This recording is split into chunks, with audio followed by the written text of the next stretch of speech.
नमस्कार दोस्तों, मेरा नाम है चिराग कोठी, मेरे साथ है सुनील कुमार मौर्य। बात करते हैं मूसेवाला की, जो लगातार चर्चाओं में बना हुआ है। इसकी आड़ में अब पुलिस जो है ऑब्वियसली बड़े रैकेट का पर्दाफाश करने वाली, कुछ आरोपियों को भी गिरफ्तार करने वाली है। लेकिन यहाँ सवाल कई उठते हैं। सवाल उठता है कि आखिर पंजाब में ही ये कल्चर क्यों पैदा हो रहा है, गन कल्चर क्यों पैदा हो रहा है, सोशल मीडिया कल्चर क्यों है, पंजाबी इंडस्ट्री इतनी बड़ी है। इसके अलावा पंजाब का ये कहा जाता है ऐसा कि जितने भी घर हैं वहाँ पर जितनी भी फैमिलीज रहती है उनका एक सदस्य कोई विदेश में रहता है और ज़्यादातर लोग सिंगर हैं। तो आखिर ये जो इसको कॉकटेल कहूँगा मैं, कि ये जो कॉकटेल हो रहा है जिसकी वजह से ये कॉकटेल अपराध की तरफ बढ़ रहा है, ये अपने आप में चिंताजनक बात है। और ऐसे में अब जो है लगातार कार्रवाई की जा रही है इस मामले की, अगर बात करें मूसेवाला की। लेकिन सबसे पहले बात करते हैं पंजाब के इस कल्चर के बारे में। करीब करीब 1300 करोड़ की इंडस्ट्री है पंजाबी इंडस्ट्री, जिसमें 700 करोड़ के आसपास ये म्यूज़िक एल्बम से जो है वो कमाते हैं। और ये कहा जाए कि म्यूज़िक एल्बम के अलावा भी इवेंट्स करते हैं बहुत सारे चैनल्स पर, यूट्यूब चैनल्स पर बहुत एक्टिव है म्यूज़िक एल्बम्स जो निकलती है। सुनील भाई, ये क्यों इतना ज़्यादा अट्रैक्ट करता है इनको, क्राइम, गन कल्चर, ये सब तमाम बताएं। आपको एक मतलब शुरुआत एक वहाँ के डीजीपी रह चुके हैं शशिकांत जी, उनसे अभी मेरी थोड़ी देर पहले बात हुई। मैं वहाँ से इसकी शुरुआत करता हूँ। उनसे मैंने यही सवाल पूछा कि आखिर पंजाब में जो युवा है वो क्यों इस दिशा में ज़्यादा बढ़ रहा है, और ये गन कल्चर, ड्रग्स कल्चर, ये सारी चीज़ें बढ़ के वो गैंगस्टर क्यों बनना चाहते हैं। तो उन्होंने 2-3 पॉइंट में बड़ी अच्छी बात बताई और एकदम सटीक बात बताई। सबसे बड़ी बात उन्होंने ये बताई कि जो युवा है उसके पास पैसा है।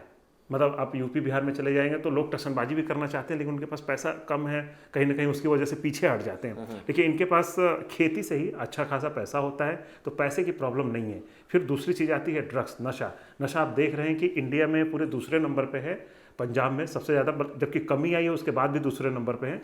और तीसरा ये है कि जो गन कल्चर, तो गन आप सोचिए कि इंडिया की जो आबादी है उसका सिर्फ 2% करीबन पंजाब में आबादी रहती है, लेकिन पूरे इंडिया का जो गन है उसमें 10% पंजाब में है।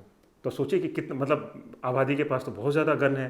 तो ये सारी चीज़ें। अब उसके बाद आता है कि जो पंजाबी जिस सिंगर की बात कर रहे हैं, जिन गानों की बात कर रहे हैं, उसमें गन कल्चर को इतना ज़्यादा बढ़ावा दिया गया है। वो डीजीपी भी बता रहे थे कि गन कल्चर को लेकर के गाना, जैसे इनके ही गाने हैं, तो गन को लेकर के हवा में लहराते हुए, तो वो सारी चीज़ें, तो वो जब चीज़ें देखता है युवा, तो उसके मन में आता है कि यार हम भी तो ऐसा कर सकते हैं, हम भी ऐसी फ़ोटो फेसबुक पे डाल सकते हैं। तो फिर वो नशे में और फिर गन को लेकर के। और एक बात आप जानते हैं कि कभी भी गन जो होती है अपनी सेफ्टी के लिए नहीं, अगर जिसके पास गन है या तो वो जान लेती है या फिर जान देती है। तो यही होता है और वही गैंगस्टर की तरफ बढ़ा देते हैं। बहुत अच्छी बात बोली सुनील भाई ने। लेकिन सवाल ये उठता है कि 4 बोतल वोट का काम मेरा रोज़ का, इस तरह के गाने बनते हैं। और ये गाने पंजाब के ऑब्वियसली सिंगर थे हनी सिंह, जिन्होंने शुरुआत की और काफ़ी पॉपुलर हो गए। ड्रग्स की जहाँ तक बात करें, पैसा है, ज़मीन है, आदमी क्या करेगा? वो या तो नशे के कारोबार में जा रहा है या फिर बंदूकें खरीद रहा है, टशन मार रहा है। और एक खास बात बोली जाती है पंजाबियों के लिए, हालांकि मैं भी पंजाबी हूँ, लेकिन ये एक बात सच है कि थोड़े शोशेबाजी में ज़्यादा बिलीव करते हैं कि भाई पैसा बहुत है तो बढ़िया घड़ी, बढ़िया अपना गाड़ी भी अच्छी रहेगी, चाहे अगर ये कहा जाए कि गन भी रखेंगे, एक टशन रहेगा, और महिंद्रा थार भी चलाएंगे, नॉर्मल जीप नहीं चलाएंगे। देखिए, टसन दिखाना, एक शोशेबाजी करना एक अलग चीज़ है, लेकिन जहाँ गन बात आती है और जहाँ मर्डर और ये सारी चीज़ें, फिर एक आप देखेंगे कि सुक्खा का हलवा जो 17 साल की उम्र में गैंगस्टर बन गया, जिसे मारा गया था बाद में, वो गैंगवार में ही मारा गया। वो समझिए कि देश का सबसे यंग वो गैंगस्टर कहा जाता था उसे, और पूरी दुनिया में भी कह सकते हैं, मतलब अगर कुछ देशों की बात करें। और अभी जो मौजूदा हालात में पूरे पंजाब में 70 से ज़्यादा एक्टिव गैंग्स हैं, मतलब जो बड़े गैंग्स हैं, ठीक है। और उसमें 500 से ज़्यादा उनके छोटे छोटे मेंबर्स, मतलब गुर्गे आप कह लीजिए, मेंबर्स तो नहीं कहेंगे। और 300 से ज़्यादा इसमें जेल में बंद हैं अभी।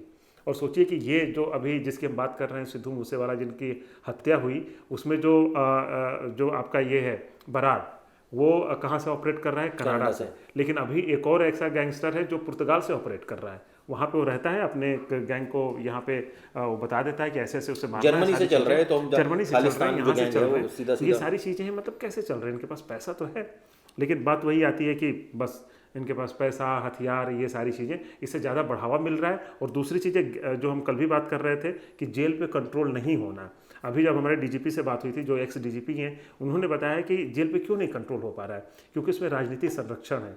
और आप खुद देखिए कि जो जग्गू भगवानपुरिया, जो इस तरह के जितने गैंग हैं, इनका राजनीतिक पकड़ बड़ी अच्छी है। और राजनीति की वजह से अभी जैसे आप उसकी भी चर्चा कर रहे थे, क्यों नहीं इनको बिकरू जैसा कांड हो जाता है, क्योंकि बिकरू जैसे कांड के लिए राजनीतिक संरक्षण उतना बड़ा था लेकिन उसके ऊपर हावी हो गया।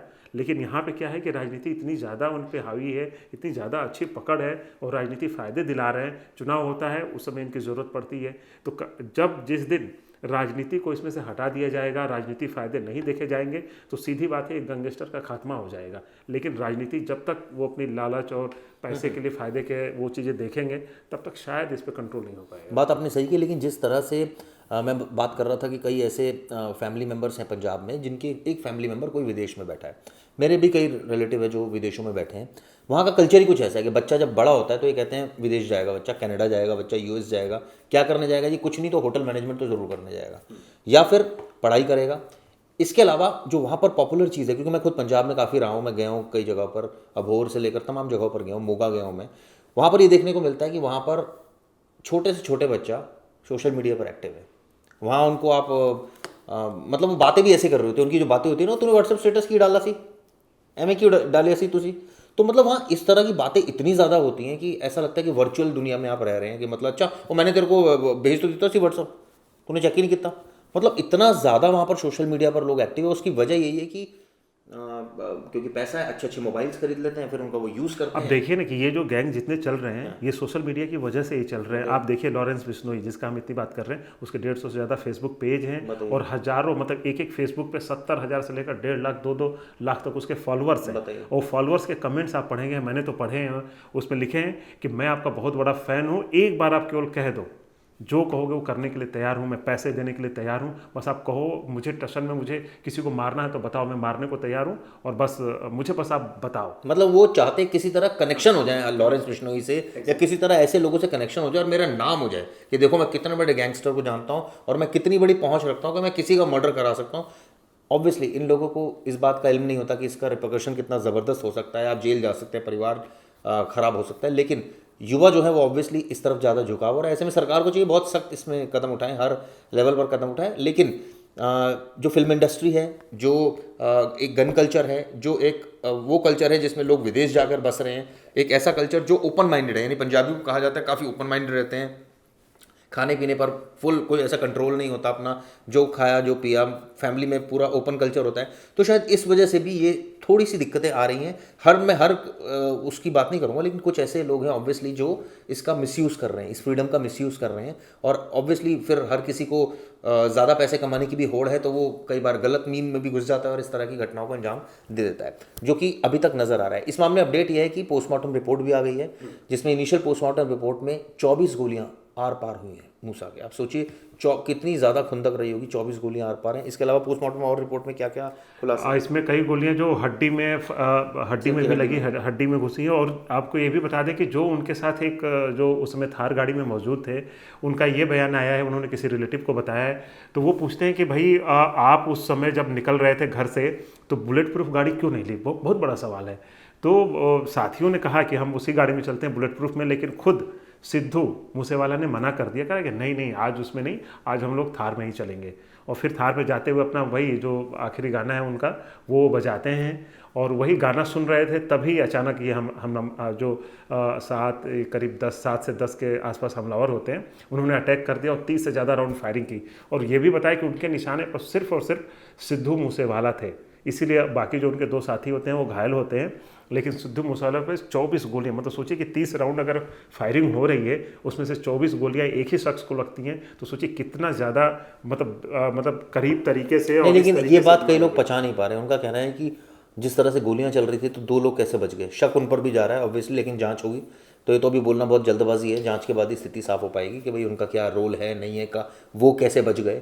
क्योंकि जब ऑब्वियसली इस तरह से ताबड़तोड़ गोलियां चल रही होती है तो शायद निशाना तो मैटर करता ही है, लेकिन उससे ज़्यादा आपका एम ही होता है कि फटाफट घटना को अंजाम दे के फरार हुआ जाए। नहीं, लेकिन जो आपने एक बात उठाई वो बिल्कुल सही है कि मैं उसी की बात कर रहा हूँ कि जब उसने कहा कि हमें गाड़ी से बुलेट प्रूफ गाड़ी से जाना था, लेकिन कुछ ही लोगों को पता होता है कि नहीं बुलेट प्रूफ से आज नहीं जाते हैं, थार से निकलते हैं।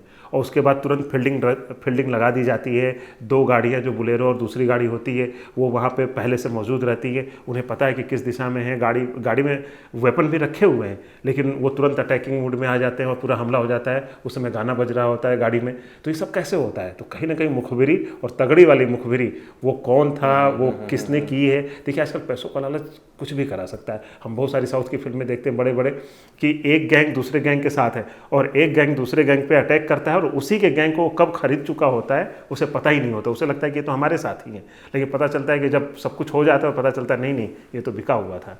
ठीक है, तो हो सकता है कि इसमें भी ऐसी कुछ चीज़ें निकल कर आएँ, वो तो आने वाले दिनों में ही पता चलेंगी। कुछ लोगों को इसमें डिटेन किया गया, उत्तराखंड से भी डिटेन किया गया है।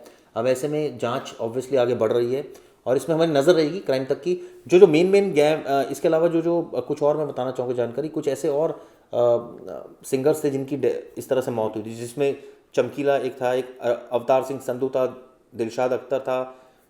तो ये कई ऐसे हैं जो जिन पर अटैक भी हुए, कई लोगों पर अटैक भी हुए, सारे लोगों पे अटैक हुए, कई लोगों की इसमें मौत भी हुई है। बिल्कुल। तो ये म्यूजिक इंडस्ट्री, जो पंजाब की म्यूजिक इंडस्ट्री है, वो इतनी ज़्यादा आज की डेट में बढ़ चुकी है, इतना पैसा कमा के दे रही है। और दूसरा जो वही बता रहा है कि इतना ज़्यादा पैसा यहाँ से मिल रहा है, म्यूजिक इंडस्ट्री से मिल रहा है आपको। और जितने गैंग हैं, जो गैंग इस पे चल रहे हैं, वो जाहिर सी बात है कहीं ना कहीं ड्रग्स तस्करी, उन्हीं का पैसा लगा हुआ है। हाँ, उनका पैसा लगा हुआ है। कई जगह नेताओं का पैसा लगा हुआ है, कई जगह वो लोग फाइनेंस कर रहे हैं इन लोगों को, उसकी आड़ में वो ऑब्वियसली कमा भी रहे हैं और बहुत सारे और दूसरे मीन्स भी ले रहे हैं। तो ये कॉकटेल है बड़ी सारी चीज़ों का, इसको अगर देखा जाए, और इसी वजह से अपराध हो रहा है। खैर, इस पर हमारी नज़र बनी रहेगी, आगे भी आपको इस बारे में डिटेल हम और देंगे। ये वीडियो कैसा लगा ज़रूर बताइएगा। धन्यवाद। Thank you.